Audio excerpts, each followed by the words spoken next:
Okay, picture this. You've got 11 cricket players walking onto a field with absolutely zero strategy. No captain, no assigned positions, literally no game plan at all. Just pure chaos. Are they going to win the match? Well, of course not. And the exact same logic applies to literally any business or organization. Without a solid strategy and someone to actually guide the collective team, even the most insanely talented individuals are going to fail. That absolutely crucial missing link between raw potential and actual success. Yeah, that's management.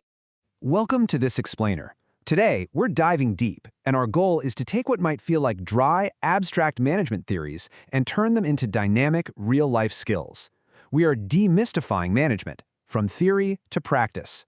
We'll take these foundational concepts right off the whiteboard and show you exactly how they operate as the invisible engine running every single successful venture out there. Here's a quick look at our roadmap for today.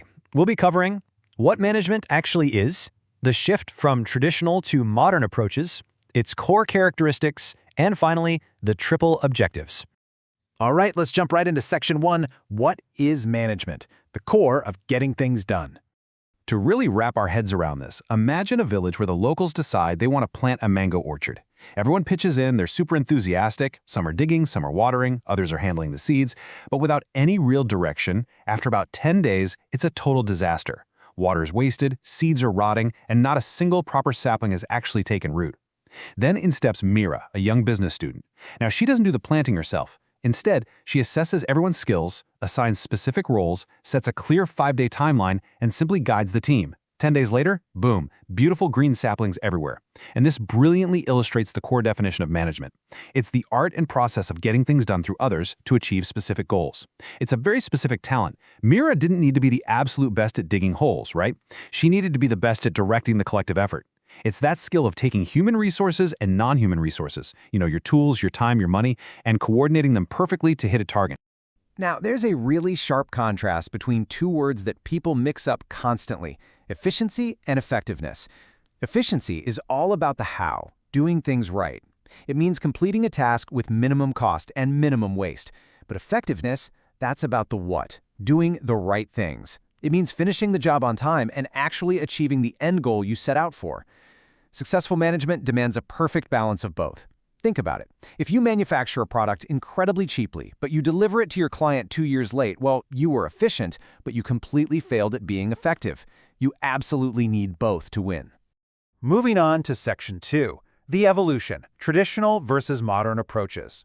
I want you to really visualize how a factory floor operated, say, 100 years ago, compared to the collaborative workspaces we see today.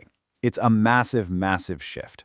Fun fact, early traditional management sometimes literally used stopwatches to measure the exact seconds it took a worker to shovel coal.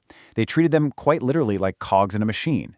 In this traditional approach, workers were unfortunately viewed just as a means to an end. The manager was basically a dictator whose singular focus was extracting work at all costs. But as we know today, that approach completely failed to adapt to modern realities. In modern management, the whole game is about creating a supportive internal environment. The manager works with the team, side by side, achieving goals together efficiently and effectively. It's no longer about barking orders, it's about fostering a collaborative space where humans actually thrive while producing great work. All right, Section 3, core characteristics, the heartbeat of management.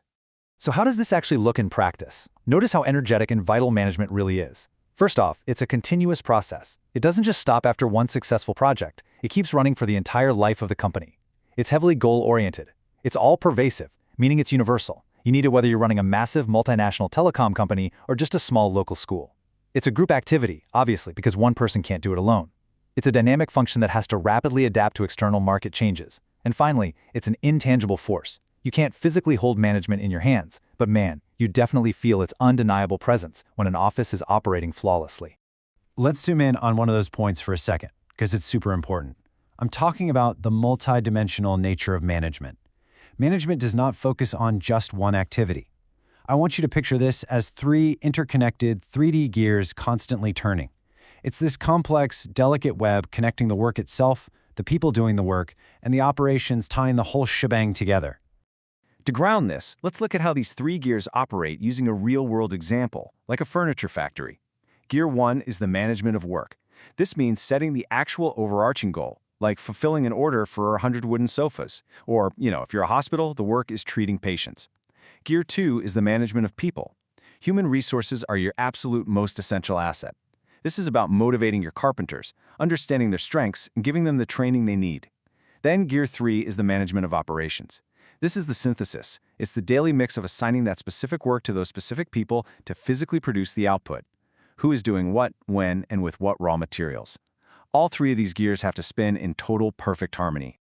Which brings us to Section 4, the triple objectives, the why behind the entire process.